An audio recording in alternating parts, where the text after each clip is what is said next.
Strong होते हैं, उनकी क्या दर्द होता है। ऐसा तो छोटे बच्चों की तो लगती रहती है, वो कैसे बड़े होंगे फिर बताओ। लगेगी नहीं तब तो बड़े ही नहीं होते। अभी फाइनली हम ट्रेन में बैठ गए हैं और बैठने के बाद देखिए शाम हो चुकी है और सूरज भी ढलने वाला है। और पहली बार हम लोग अकेले आए हैं तो थोड़ा सा डर सा भी मुझे लग रहा था, पर अब क्या करें। अभी ट्रेन पूरी खाली है जब तक हम लोग बैठे हैं और सर्दी जुकाम के मारे भी मेरी बड़ी बुरी हालत हो रही है। स्ट्रांग होते हैं, उनकी क्या दर्द होता है। ऐसा तो छोटे बच्चों की तो लगती रहती है, वो कैसे बड़े होंगे फिर बताओ। लगेगी नहीं तब तो बड़े ही नहीं होते। ट्रेन में सृष्टि आराम से सो रही थी, लेकिन अलवर से एक पैसेंजर जो आए उन लोगों ने आते से ही धमाल मचा दिया। प्लग में जो चार्जर लगा था उधर की साइड में बैठी थी वहाँ लगा था, लेकिन वहाँ से निकाल कर उनने इधर लगा दिया। और सृष्टि लेटी हुई थी तो उसके सिर पर चार्जर गिरने से उसका सिर फूट गया और खून निकल आया। और ये अंकल ने मेरे भी चद्दर वगैरह फेंक दिए और मुझे भी सीट से हटा दिया कि आप इधर बैठ जाओ। आपकी बीच की सीट थी मेरी मिडिल वाली सीट, तो उस पर बोल रहे थे कि उस पर मैं सीट लगाने नहीं दूंगा 9 बजे से पहले, और मेरी सीट पे मैं आपको बैठने नहीं दूंगा। आपको जिससे शिकायत करनी है आप उससे शिकायत कर लीजिए। तो मैं भी शिकायत करने के लिए चली गई, पर हुआ ये कि मुझे कोई भी शिकायत करने के लिए ना तो टीसी मिला ना ही कोई पुलिस वाला मिला। तो मैं वापस आने के बाद ये अंकल थोड़ा सा मेरे से ठीक से बात की। उसके बाद मुझे गुस्सा तो बहुत ज़्यादा आ रही थी। बाद में इन्होंने बताया कि हम कुंभ नहा कर आए हैं। बताइए, कुंभ में नहाने के बाद इंसान की सोच सकारात्मक होती है या नकारात्मक, और इंसान को अच्छा अच्छा सोचना चाहिए। फिर भी ये अंकल के अंदर कोई भी दया भाव था नहीं, तो मुझे बहुत ज़्यादा गुस्सा आ रही थी। मेरा मानना ये है कि जो लोग पाप करते हैं नदी में उनके पाप धुलते हैं, और जिनके पाप नहीं धुलते उनको वहीं पर डूब के मर जाना चाहिए।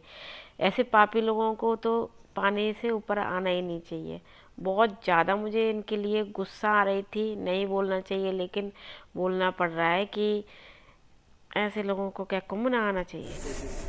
रात हो गई और अब हम सोने वाले हैं। खाना हम लोगों ने खा लिया था और अब करते हैं आराम। मिलेंगे सुबह, तब तक बाय।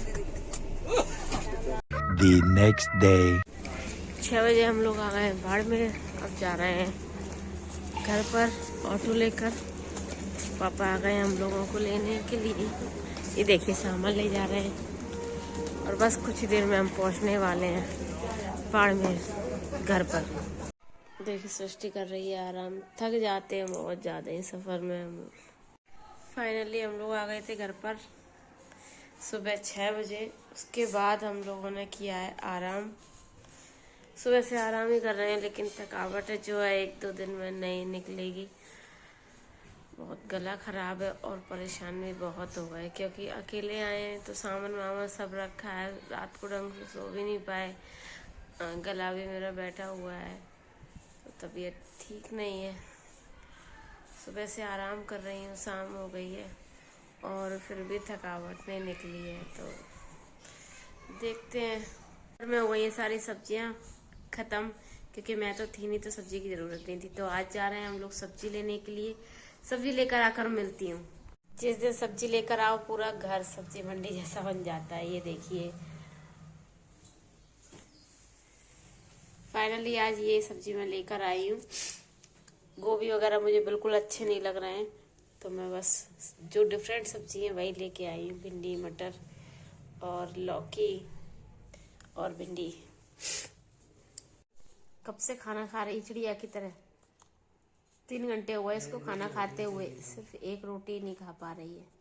शाम को हम लोग जा रहे हैं मार्केट। घर का सामान थोड़ा सा खत्म हो गया है तो लेकर आते हैं। A few moments later.